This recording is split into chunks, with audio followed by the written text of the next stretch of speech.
Welcome back. Thom Hartmann here with you. Congressman Keith Ellison will be with us in just a minute. I just wanted to remind you again, Igor Volsky was on our program earlier. He's with the Center for American Progress. They've come up with a new product.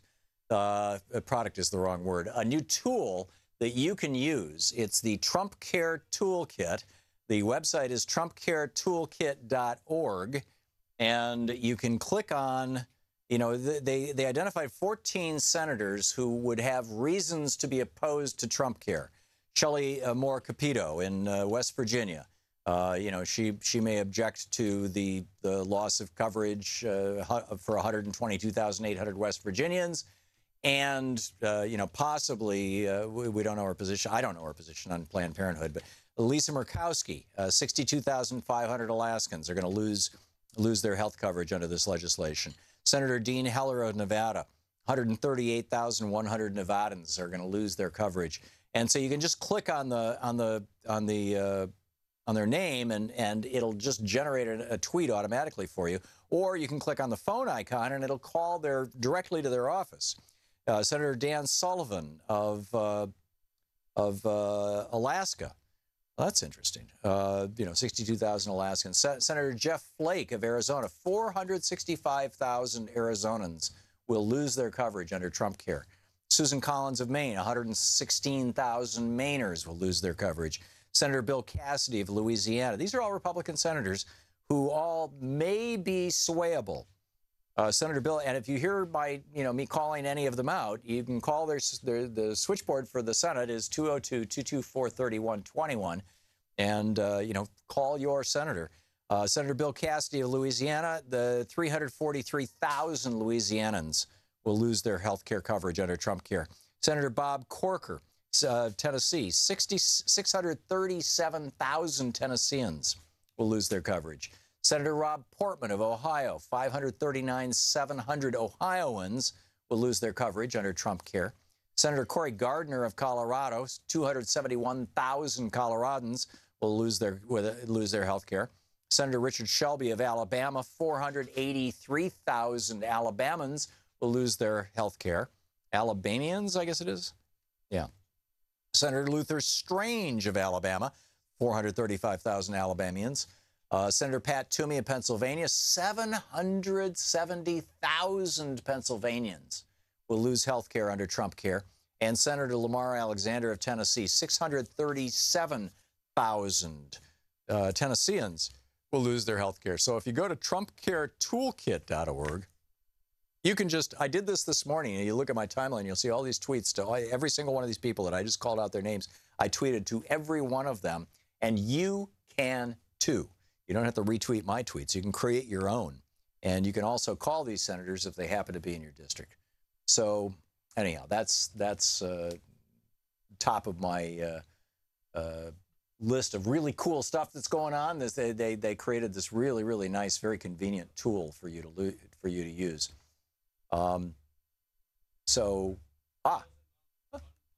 Oh, great. Congressman Keith Ellison is on the line with us. Congressman, and I should say also the co-chair of the deputy chair of the DNC, the Democratic National Committee, a U.S. Congressman brilliantly representing the 5th District of Minnesota, ellison.house.gov and democrats.org, the websites. Congressman, welcome back to the program. It's been a while. It's great to be with you, Tom. How's everything today? Very good, thank you. How are you? And how is the state of our republic? Well, I tell you, I'm hoping that Americans are in a fighting mood, man. We got to defend this republic right now.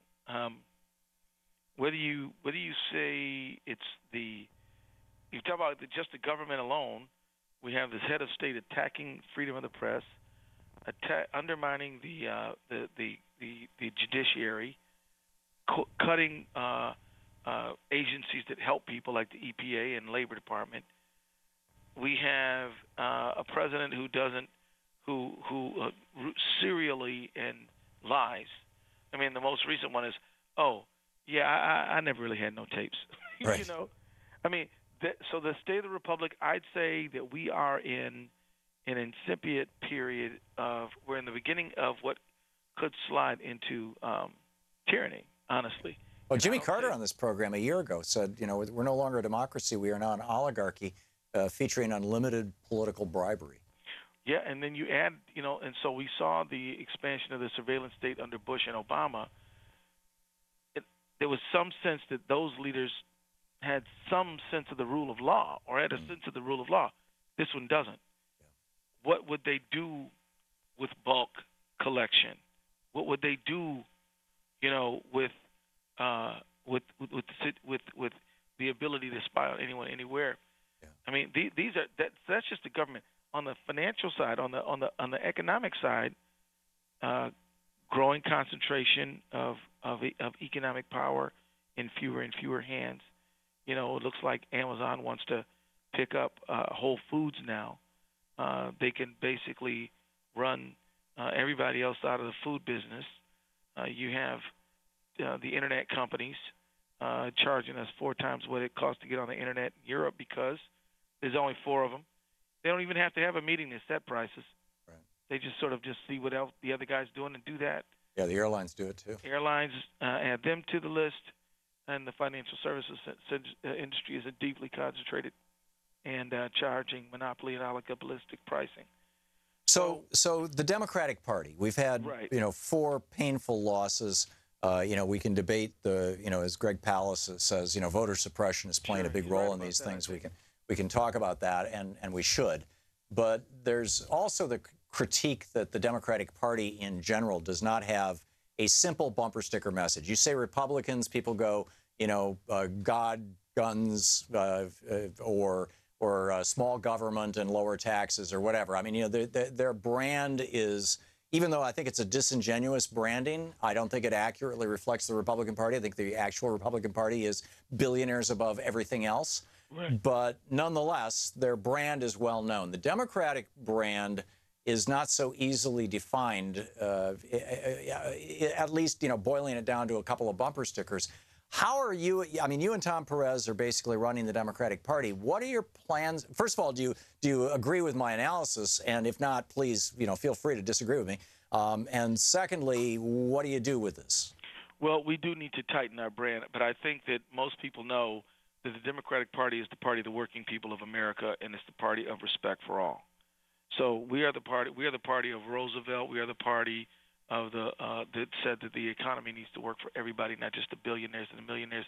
And 2, we're the party of Humphrey and MLK and Johnson that said that no matter who you are, what you look like, what color you are, what religion, you should be treated with full respect in this country. Amen. 2 simple ideas. I mean, and by the way, we should maybe respect the environment that we live in too. Those 3 ideas, to me, are what defines Democrats. You can have a lot of refinements within that, but those are the things that would capture, the most conservative Democrat to the most progressive one. But I think that we got to tighten that, though. I think it is loose. We need to drive it home. But I'm gonna tell you, I think that we make one fatal error, and I say this with some degree of humility and open to people challenging me. I don't think that the problem is just that we have not encapsulated a message and articulated in a bumper sticker fashion. I think the problem is also we have not delivered it door to door in an unrelenting way over the course of time. What do I mean? Now, whenever somebody says 99%, I'm like, well, that's like either an exaggerated number. That's not like a real number. But this is a real number. 99% of all of the money spent in the last presidential election on the Democratic side was in 15 battleground states. Wow. 95% of the visits for the presidential candidate were in the 15 battleground states. So we don't show up in Wisconsin. We don't show up in Kentucky. We don't even show up in Minnesota because that's blue, but we only won by 1.6%. Right. But on the other hand, we don't show up in West Virginia because that's red, and we know we can't get it. We show up in Ohio, Florida. The bottom line is the Democratic Party has been a presidentially focused party.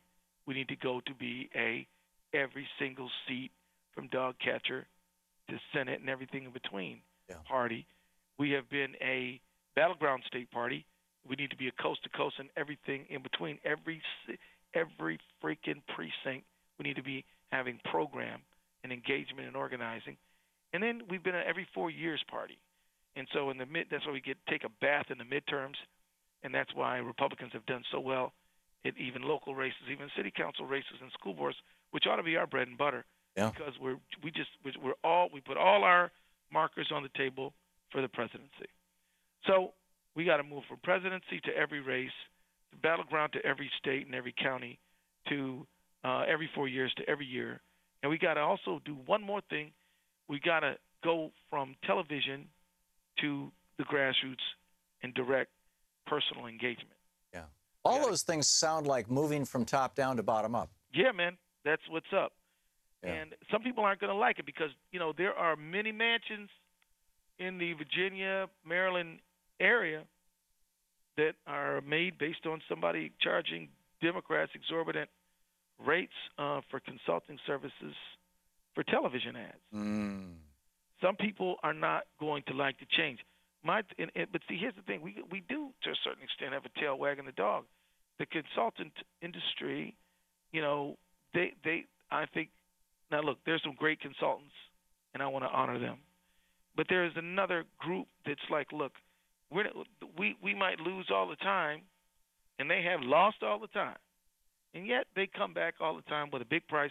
They got people like me, politicians, raising money to give it to them, so we're supposed to win, but we never do. So at some point we got to ask, what kind of product have we been getting? Right. I think that we've got to empower people at the grassroots level. I wouldn't mind working with somebody who had a great revolutionary field program that could put me in touch with neighbors on a regular basis so we can build relationship, build community, true trust. What is it that Americans really want? You want to be able to know that if you're in the Minnesota winter and your car gets stuck, somebody's going to help push you out of it. Yeah. And if that same person says, well, why don't you vote? Well, that's easy because I trust that guy. I know that guy. I like that guy. He's helped me. That's what we need. Yeah. Amen. Congressman Keith Ellison, representing the 5th District of Minnesota, Deputy Chair of the Democratic National Committee, the DNC, ellison.house.gov, democrats.org. Congressman, thanks so much for being with us today. Can I say one quick thing? You want to know more about Resistance Summer? 43367, text resist. Okay, 43367, text resist. Thank you, Congressman. Thank you, sir.